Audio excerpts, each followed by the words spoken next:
up, you beautiful bastards? Welcome back to the Philip DeFranco Show, your daily dive into the news, and boy, do we have a lot of news to talk about today. So you just buckle up, hit that like button to let YouTube know you like these big daily dives into the news, and let's jump into it. This is a news show. So first up today, let's talk about this Joe Rogan MSNBC scandal. Because if you haven't seen, it has to do with comments that he made about Tulsi Gabbard and Kamala Harris on his podcast around a month ago. And that because one, while talking about Tulsi, he said, well, it just shows you that what they're looking for is not what they say they're looking for. Yes. Because she is a strong woman. She is a person who served overseas twice. She in a medical unit. So she got to see people blown up by the war. She was a congresswoman for 8 years. Yeah. She is a person of color. She's everything you want. Then two, a few minutes later, he starts talking about Kamala saying, She's going to win. No, she's not. She can win. They just want no Trump, no matter what, and they're willing to gaslight themselves. But then three, Rogan called out MSNBC, saying that they posted a TikTok earlier this month that suggested that he said both of those remarks about Harris. And while that clip has since been removed, re-uploads show the edit as, She's going to win. No, she's not. She can win. She is a strong woman. She is a person who served overseas twice. She in a medical unit. She was a congresswoman for 8 years. Yeah. She is a person of color. She's everything you want. She's going to win. No, she's not. She can win. They just want no Trump, no matter what. right? MSNBC has gotten a ton of backlash for this. Right? People in the comments noting that half those remarks are about Tulsi Gabbard, calling it liberal propaganda, saying that Joe Rogan should sue them over this, that this is nefarious editing, Tulsi even sharing the clip and writing. MSNBC is again exposed as a propaganda machine for the Democrat elite and how they will brazenly try to deceive the American people. And all of that leading to Joe talking about it himself on his podcast this week. They just deceptively edited the things that I was saying. Took it completely out of context and made it seem like I was praising Kamala Harris and saying a bunch of things that aren't even true about her. Like I was talking about Tulsi Gabbard being a congresswoman for 8 years and about how she served overseas. That's not something Kamala Harris did. It's something Tulsi Gabbard did. I was just saying things about her, and they put it out there as a clip of me praising Kamala Harris.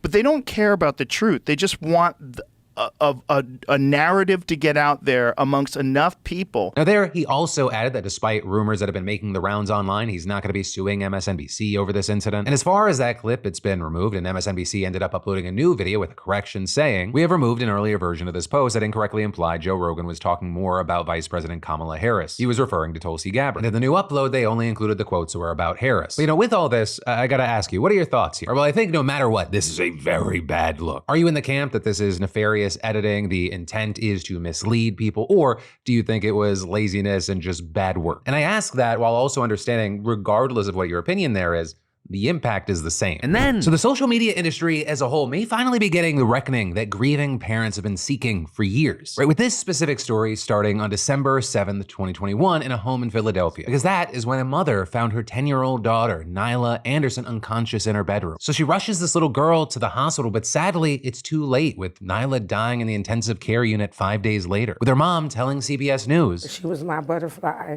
She was everything any mother can ask for." And as it turned out, what killed Nyla, it wasn't disease, it wasn't suicide, or any of the usual culprits. Instead, it was a so-called TikTok challenge called the Blackout Challenge, which if you don't remember was where you had people trying to choke themselves with something like a belt or a purse string until they passed out, which unsurprisingly led to the deaths of several children, some of whose parents sued TikTok, with that including Nyla's mother, who accused the company of repeatedly pushing dangerous videos to her daughter, with her lawyer also telling the Wall Street Journal TikTok's algorithm sent what was essentially a how to asphyxiate yourself video disguised as a challenge to a 10-year-old. It is inexcusable. But in 2022, we saw a lower court dismiss the suit, citing Section 230 of the Communications Decency Act of 1996. And with that, you've probably at least heard of Section 230 before as one of the foundational laws of the internet, with it granting tech companies broad protection from any liability for user-generated content on their platforms. With the law initially being meant to protect children by giving companies the security to proactively take down certain content without admitting liability for the content they leave up. But in recent years, critics argue that social media has outgrown those legal protections and begun to exploit them for profit, saying these tech companies, they're using Section 230 not to protect users from dangerous content as the law intended, but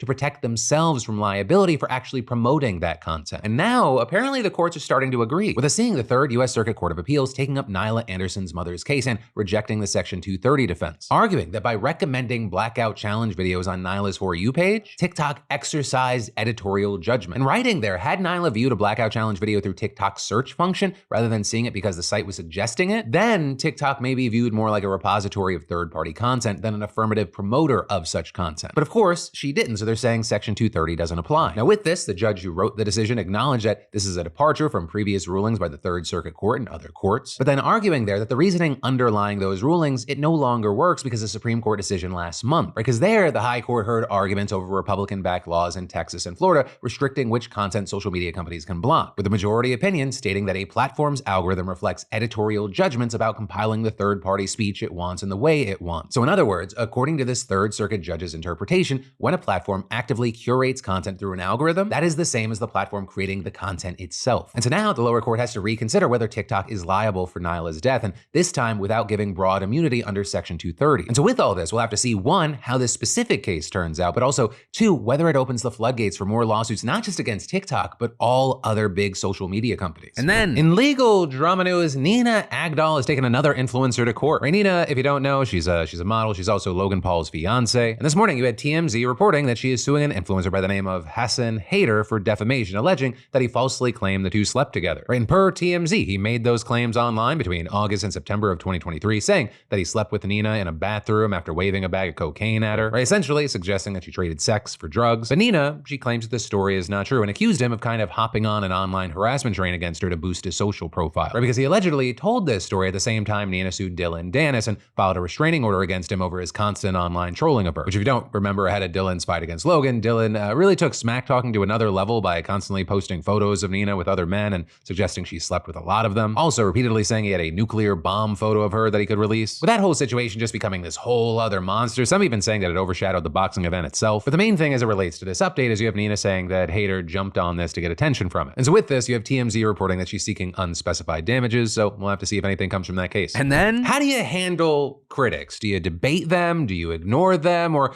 do you do like Robert Tellis and you murder them? Right, because this is journalist Jeff German, and he was a reporter for the Las Vegas Review-Journal, and in the summer of 2022, he wrote an article that would lead to his death. With that article detailing the complaints of employees working in the county office of elected official Robert Tellis. With that article including accusations of a toxic work environment created by Robert, saying that he played favorites and had an inappropriate relationship with a staff member. Now Robert, he denied these allegations, but about a month after this article came out, he also lost his bid for re-election. And that loss, according to prosecutors, is what led Robert to lie in wait outside Gehrman's house, hiding in the bushes and then stabbing him to death when he got home. And for that murder, he was just sentenced to life in prison by a Clark County jury, thanks largely due to the prosecution having just heaps of evidence. The DNA found on Gehrman matched Robert. The security footage caught an image of the assailant wearing a wide-brimmed straw hat and sneakers, which were found cut up at Robert's house. The assailant also drove a car that looked like Robert's vehicle, which was seen driving between Gehrman and Robert's houses the day of the murder. And that's without mentioning that reportedly the day before Gehrman's death, Robert learned that county officials were about to share emails and text messages sent between him and the woman that he was having an inappropriate office relationship with. Though on the other side of this, you had the defense claiming that Robert was framed, saying that Gehrman's blood wasn't actually found in Robert's car or on the shoes at his home, with his defense attorney saying there is no rational explanation as to why the hat and shoes were cut into pieces except that they would be easier to conceal and plant, and adding that the jury should ask themselves what's missing. With Robert even taking to the stand in his own defense, reportedly speaking for nearly 3 straight hours and insisting that he had been framed, saying that Gehrman was actually killed by a hitman as part of a conspiracy involving corrupt local business people that wanted Robert to stop investigating them. He also suggested that police officers, DNA analysts, and the district attorney might also be involved, and added, "This thing has been kind of a nightmare. I want to say unequivocally, I'm innocent. I didn't kill Mr. Gehrman." But after all of that was said, yesterday the jury came back with a guilty verdict, much to the satisfaction and relief of many. The Las Vegas Review-Journal executive director Glenn Cook sang in a statement, "Today also brought a measure of justice for slain journalists all over the world. Our jobs are increasingly risky and sometimes times dangerous. In many countries, the killers of journalists go unpunished. Not so in Las Vegas. And you know, he's very right. Being a reporter can be very, very risky. With the Committee to Protect Journalists identifying 15 journalists killed in the U.S. in relation to their work since 1992. And notably, the group's project coordinator saying that local journalists face a particular risk because of their lack of resources and proximity to those they cover or criticize. With her also noting that Gehrman being killed outside his home was especially disturbing, saying it's chilling to think that there are no safe spaces for those local journalists to go. And then, so full transparency, I sweat a lot when I'm hiking, I'm running, I'm playing basketball or soccer with my kids. And I'm also a weirdo, like I love to sweat. But I, like all of us, I need to replenish with electrolytes. And that's where our fantastic partner, Liquid IV, comes in. And you know, electrolytes, they are your best friend for beach days and triple-digit temperatures, road trips, late nights that turn into early sunrises that all require extraordinary hydration. And y'all, sugar-free rainbow sherbet is my go-to right now. I mean, it just revives me after my hikes and runs. And they're always packed in the bag for pool days too. Every stick delivers superior hydration than water alone, with real mouth-watering flavors helping endurance and vitality. And there, I'll say especially, I am loving Liquid IV sugar-free flavors. I mean, they're refreshing, they taste great, and they have zero sugar and zero artificial sweeteners. Also, the Hydration Multiplier sugar-free packs, they meet your sweet cravings without the sugar guilt, and most importantly, they keep you hydrated. Also, I'll say raspberry melon's a good one too. But the biggest thing, you know, staying hydrated is crucial to regulating body temperatures, keeping joints lubricated, helping deliver nutrients to cells and more. So just tear, pour, shake, and drink. Because no matter what you're doing this summer, if you are outside, hydrate on the go with Liquid IV's multiplier sugar-free packs. Especially because for a limited time, using my discount code DeFranco, you get 25% off your order. You just click the link below, or you scan the QR code on the screen and use code DeFranco for 25% off. And then, so more than 1 million Americans, many of whom have disabilities, are being prevented from voting. And specifically today, I'm talking about Americans who are under guardianship. And if you're unfamiliar, guardianships are very similar to conservatorships. They give a court-appointed guardian, like a parent, caretaker, or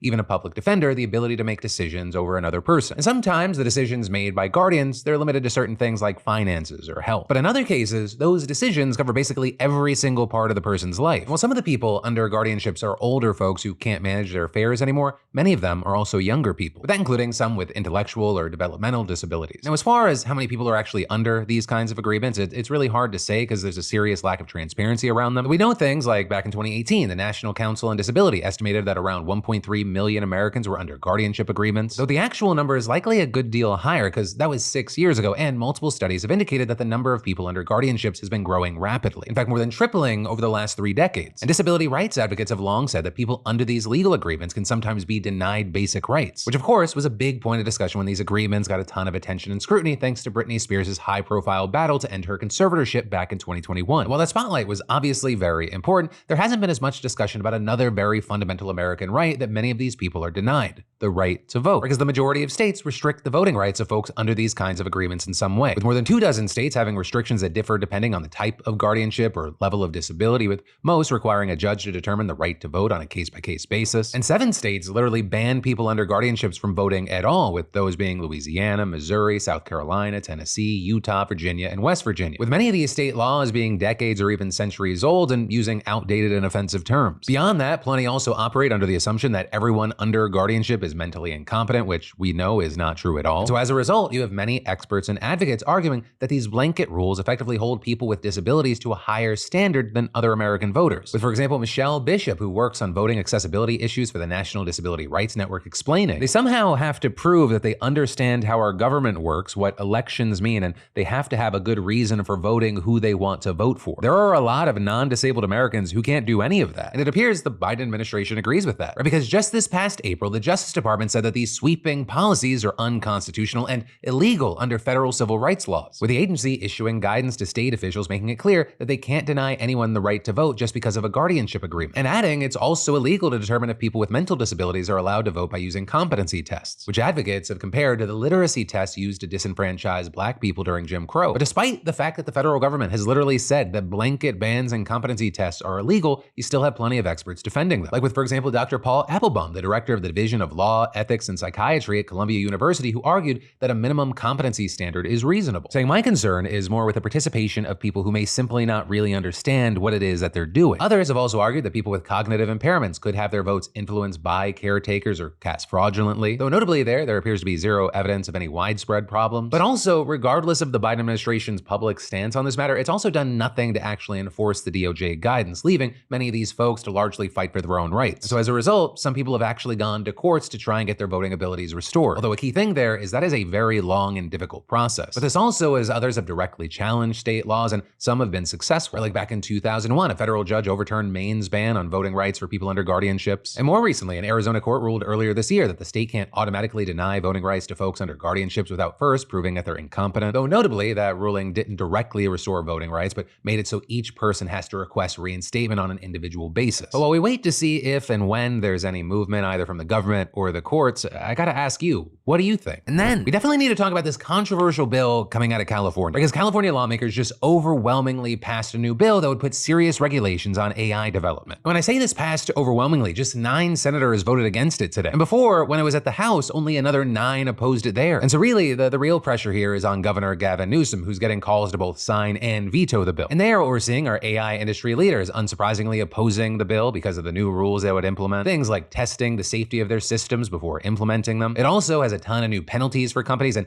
gives the state's attorney general the power to sue AI companies for any harm their tech does. Although notably, that last part is limited to actual serious things like death or property damage. And then what's really interesting is that those opposed to the bill and those for it don't seem to fall under normal party lines. For example, Representative Nancy Pelosi is not a fan of the bill, saying AI springs from California. We must have legislation that is a model for the nation and the world. We have the opportunity and responsibility to enable small entrepreneurs and academia, not big tech, to dominate. However, she went on to add that she felt that this bill missed the mark and that it was well-intentioned but ill-informed. You also had other California reps more staunchly opposing the bill and calling for Newsom to veto it, or the current mayor of San Francisco announcing on Tuesday that she opposed the bill. And there was definitely a trend here, right? Pretty much every representative from the districts around San Francisco were opposed to the bill. And I mean, outside of that bubble, there's really only a handful of representatives who are opposed. Also, another criticism is that this would just stifle innovation within the state while letting other areas of the globe move forward. Not to mention that it could lead to other states following suit and making a patchwork of regulations and hoops to jump through. But possibly most shocking for many was what Elon Musk had to say. Right? I mean, he's been extremely vocal about his distrust of California lawmakers, so much so that he's moving a ton of his companies from the state. But on Twitter, he wrote, "This is a tough call and will make some people upset, but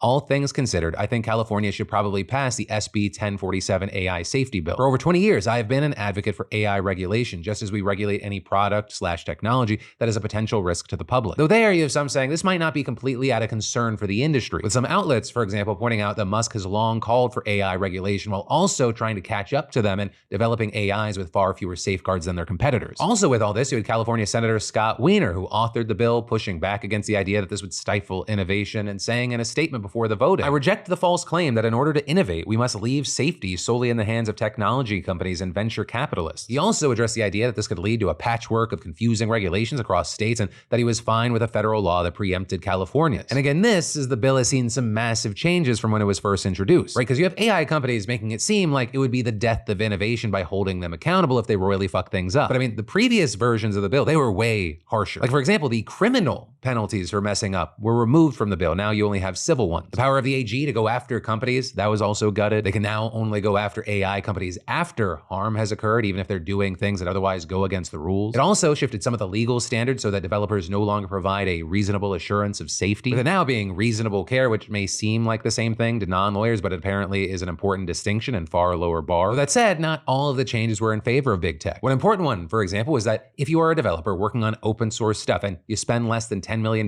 fine-tuning an AI, you're not actually considered a developer. And that means that you're not liable under the bill, and any issues would rest with the original developer. So one of the big questions right now is, well, what is Gavin Newsom gonna do? Because as of filming this, he has not given any indication one way or the other. Though you have people noting he does come from that San Francisco bubble, and there appears to be something in the water there that just happens to make people love their big AI companies. And then, in big international news, cartel violence has gotten so bad in Mexico that the country is still trying to come up with creative solutions to keep the justice system just going. Right? And one issue in particular is that all levels of the criminal justice system, system, they get targeted for assassination, including police chiefs, prosecutors, and judges. And so because of this, outgoing President AMLO is proposing that judges now do cartel-related cases while masked and anonymous. And I mean like fully hidden. And in some states, this just might be necessary. Take Zacatecas, for example. They are one of the worst hit states recently. In December of 2022, a judge was gunned down after leaving court. And since then, 103 judges within the state are reported to have received threats. And again, all of that is within just one state. And sure, the level of security in Mexico heavily varies from state to state as drug and human trafficking routes change. And while for some, this seems like an elegantly simple solution, it might actually also have some drawbacks. And that because this isn't the first time a system like this has been used. For example, back in the 1990s, Peru also hid judges with masks or behind screens when presiding over cases of Shining Path members. And while we won't get into every detail there, you just need to know that they were a communist guerrilla group that had no problem assassinating people. But what we saw there is that while yes, the anonymity did help protect judges, it also arguably led to miscarriages of justice. In fact, so much so that a ton of retrials happened and a lot of the defendants were acquitted. And this, as the UN, is also wary of anonymous judges, warning that it's likely a violation of a suspect's right to due process. Also, another problem is that this little mask provision, it's part of a wider set of judicial reforms in Mexico that are widely opposed by judges and their staff. With a shorter version of this being that AMLO and his allies, who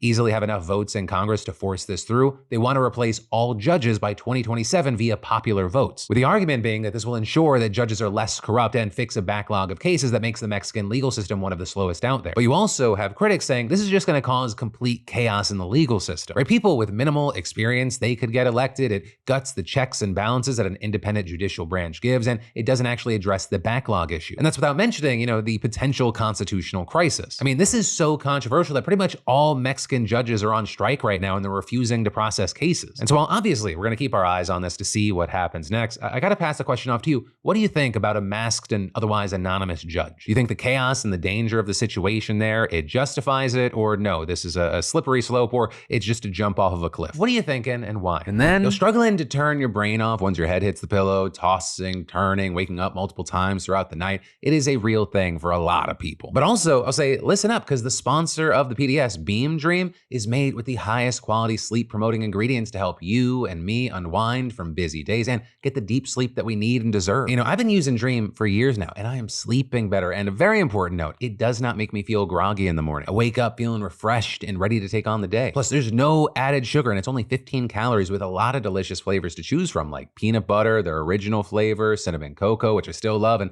white chocolate peppermint. And just one scoop of Beam Dream is clinically shown to help you fall asleep faster, sleep through the night, and wake up refreshed. And I'll also say this summer, I've found myself drinking my Dream over ice, and I've been absolutely loving it. Though they also, if you need, have Beam's Dream capsules, which are also great to have when you're traveling. And fantastically, Beam's Labor Day sale is one of their biggest of the year. So go to shopbeam.com/DeFranco and get up to 40% off site-wide. But also hurry, right? This deal is only available for a short time, and your discount will automatically be applied at checkout. And then, so in super fun news, there's this whole new wave of state laws that could let police get away with murder. Literally. And specifically, what I'm talking about is the growing effort in a number of red states to enact what's known as buffer laws. With those, making it a crime for bystanders to get within a certain distance of on-duty police officers when they ask people to step back. There's been a lot of discussion around these policies recently after one of them officially took effect in Louisiana at the beginning of August. With that, blocking people from standing within 25 feet of police once ordered back. With violations being punishable by $500, 2 months in jail, or both. Unsurprisingly, this law has faced a ton of criticism from many different people who argue that it's going to make it harder to record officers when they engage in excessive force, misconduct, or really any other practices that could be considered police brutality. With, for example, the legal director of the ACLU of Louisiana telling ProPublica that often the only way false charges can be disputed and excessive force can be proven is when the actions of police are filmed in close proximity. With him adding, in the absence of video or audio evidence, it's very difficult to convince anyone that the story occurred in any way different other than what the police report. While the law doesn't specifically mention recording, critics say that it is clearly the intent, with them noting that Louisiana already has a law that makes it illegal for people to interfere with police while they're working. And one legal expert explaining that police work is currently protected under that rule, and the new measure just, quote, criminalizes citizens for engaging in constitutionally protected activity and discourages citizen oversight of law enforcement. And that argument about constitutional protections is one that we've seen a lot, with many claiming that this policy effectively violates the First Amendment right to record police that has been upheld by numerous federal courts. Which is why we've seen a group of journalists and news outlets suing, citing past precedent establishing that the press was designed to serve as a powerful antidote to any abuses of power by governmental officials. But then arguing this buffer law grants law enforcement officers limitless, standardless discretion to prevent journalists from approaching near enough to document the way officers perform their duties in public places, and asserting that 25 feet is often too far to obtain a clear line of sight for videos and pictures and too great to reliably capture audio recording, and claiming that this effectively allows officers to block journalists and the general public from reporting for any reason or no reason on a wide range of events of public interest, including a parade, a rally, an arrest, or an accident scene. Now, with that said, on the other side, we've seen Republican lawmakers who passed the legislation and other supporters arguing that it's necessary to protect police from bystanders who become aggressive or interfere with their ability to do their job. So again, Louisiana already has a law for that. But there, you had the state representative who wrote the bill arguing that it will give officers peace of mind and safe distance to do their job. And added, at 25 feet, that person can't spit in my face when I'm making an arrest. The chances of him hitting me in the back of the head with a beer bottle at 25 feet, it sure is a lot more difficult than if he's sitting right here. Also, proponents have claimed that with camera advancements, journalists and bystanders are still able to get close enough to properly record the police. But there, many journalists have pushed back, arguing that there are a lot of key things that they miss while filming from that distance, with one reporter telling ProPublica, you can't even get an officer's badge number at 25 feet, so there's no way to hold anyone accountable. And what's more, many critics have said that the law is super vague on a number of insanely important questions. Like, for example, who on the scene will determine what is 25 feet away and what happens if that 25-foot perimeter is on someone's private property? Experts also arguing that a 25-foot buffer is just going to be too difficult to establish in real time, and that the law is open to being abused by officers who will use it to intimidate observers. In fact, multiple journalists in Louisiana have said that they're hesitant now to cover protests over concerns that they'll face criminal charges just for getting too close to an officer. One explaining, I was thinking about how far exactly 25 feet is, and at the end of the day, it doesn't matter. It's going to be whatever the officer wants it to be. And if it doesn't get to court, it won't matter because they'll have accomplished what they wanted, which was to get the cameras away. But then even beyond all that, critics say that Louisiana's buffer policy is concerning because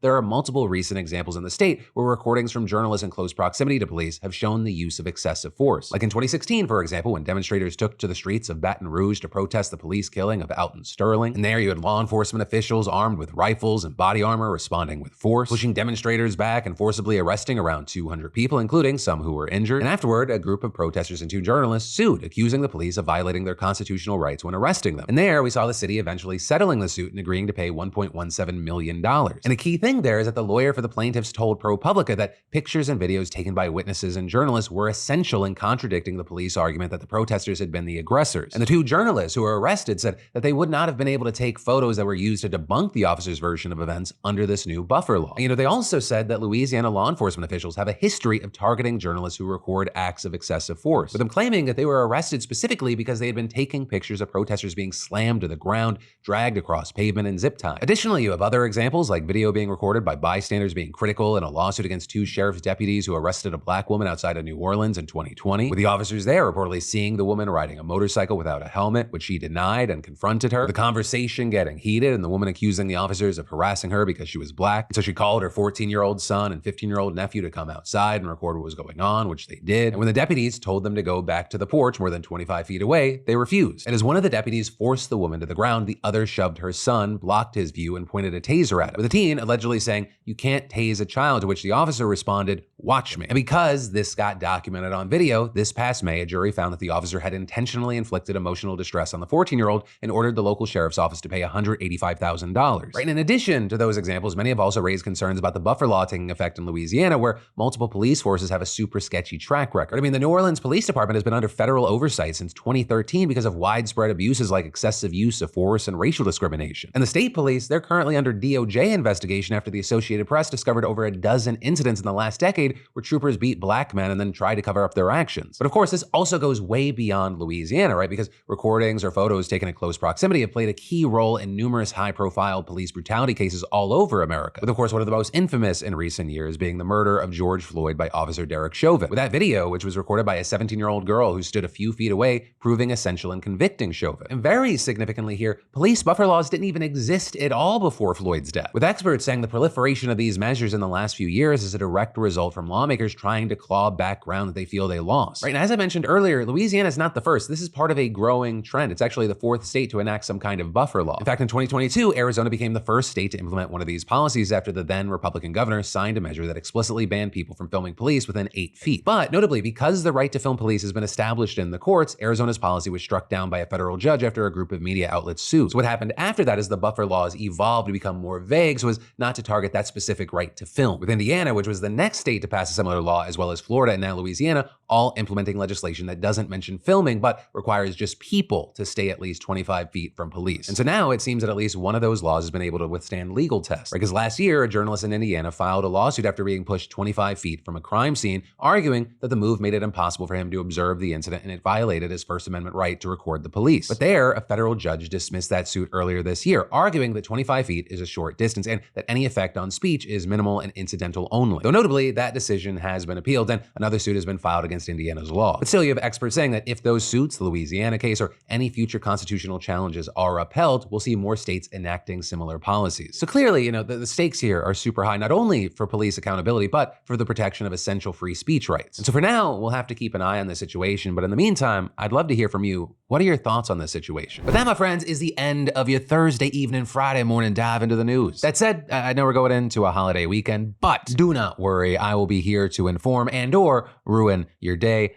on Monday. Because like I always say, I gotta be the most consistent thing in your life. Always. I love yo faces. Stay safe, and I'll see you then.